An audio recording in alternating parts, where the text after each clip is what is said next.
Hi everybody, my name is Rahul and in this video I'll explaining dependency confusion.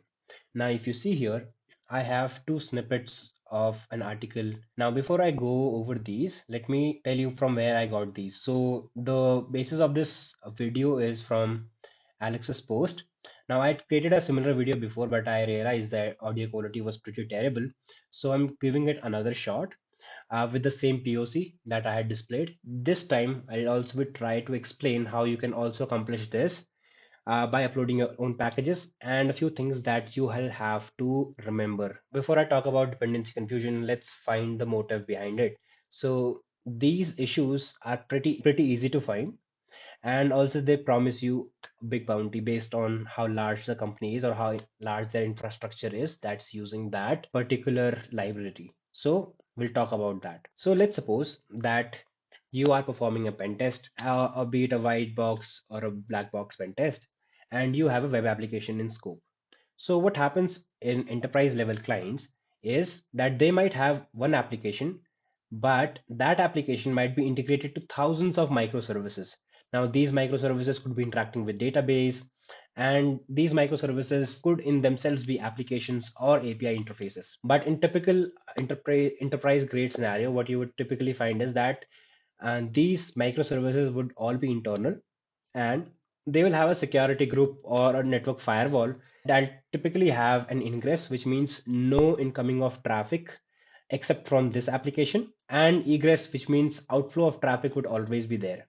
So this is how a typical enterprise level applications work. Now, when we talk about web applications in particular, what happens is these web applications will definitely have their own code bases, right? No one will try to create anything from scratch that's already been created in the wild, right? So this is where you try to import libraries to kind of make your way or life easier. So let's see about two files.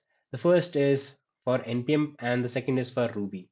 Now for npm, you will probably have a package.json file that you might have seen. Secondly, for Ruby, you might have seen a gemfile.log file. Okay, now what is the package.json file? A sample package.json file will tell you like what dependencies or what libraries does that app depend upon. Because as I just said, no one will try to create anything from scratch. So the dependencies will be listed like this: Express, and this tells us the version, minor version, and the fix. It is depending upon Express version 4.13.3. The second one is for body parser version 1.0.0. Now, if you see here, I have done a minor mistake. If you can see it from here, it says body parserr. Now, this is the basis of this attack. Now, there could be various scenarios, like for example, the dependency itself does not exist. We have typed the name incorrect. So here you will see it says body parserr. Now, if you go to npm, you will see that the actual package name is body parser parser. But what happens if I do an additional R over here? You will see that I get a 404 not found error. This means that I can go to the sign up button, click on sign up, create an account, and create a malicious package by the name of body parser. Now, what will happen the next time this application gets an update and the application developer tries to run this application? The application will go to the dependencies file. It will fetch all the packages that are listed in here. Among those packages is the body parser.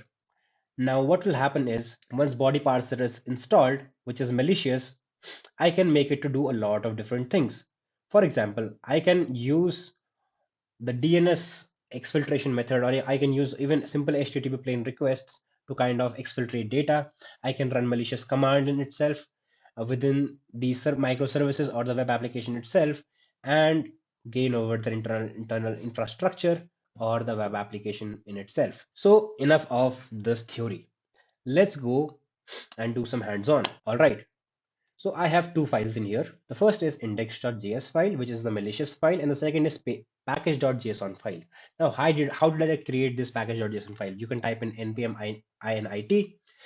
Just keep on clicking on the enter button till you get to the final stage and the package.json file is automatically created. Now, if you see here, when I typed in npm init, I gave it the name dependency confusion and I kept on hitting the enter button. You'll see that the main file is index.js file, and therefore I had to create another file which is index.js. All of this will automatically be there.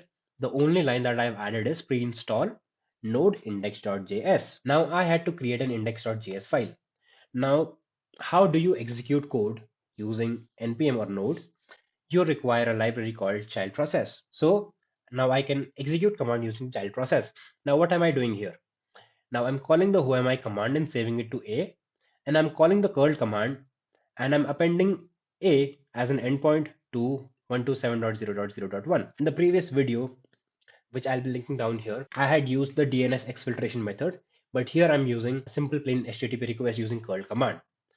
Now, there is one more issue with this code that you can probably find out and write it down in the comment section if you find it. All right, now how do we execute it? Now, you already have the index.js file and package.json file. So all you have to do is npm install. But before I do this, let me set up a listener. Now, since I had used curl command on 127.0.0.1, let me invoke a listener on port 80. Now remember that I had used whoami command, right? So let's do this. All right. So you will see that I have got a hit and it says get slash Rahul Singh. So as you can see, and if I type the whoami command, you will see that again it's Rahul Singh. So this means that our attack was a success. But in the wild, the way you will be doing this is by looking at certain files, JavaScript files, for example, the package.json file. If you are on a white box assessment, you can go to their GitHub repositories to find out if they are able to, like, if you are able to find those package or gem files. Now, if you see here, this is from the same Medium article. The way the author was able to find it is using a static file. Here, as you can see, these are the libraries that it depends upon. You can see if these libraries exist. If they do, well, it does not, you cannot exploit this, but if does not, you can go ahead and register your own malicious package. But one thing to remember is you will be able to register it, but if you are not able to obfuscate your payload well, npm will by default remove it after some time. I think it's because of the scanners that they have like installed now, but this will only work if you are lucky, number one. And the second thing is if you are very good in obfuscating your payloads, otherwise your packages will get automatically removed. But I think the way, and I've based on a few comments that I've received, now this is not just that you will just upload your libraries and money will come pouring in and you will be able to exploit issues. It's not like that. Sometimes you might have to wait for an hour, sometime months and years, based on how frequently they are running npm install or how frequently they are updating their libraries or their code base.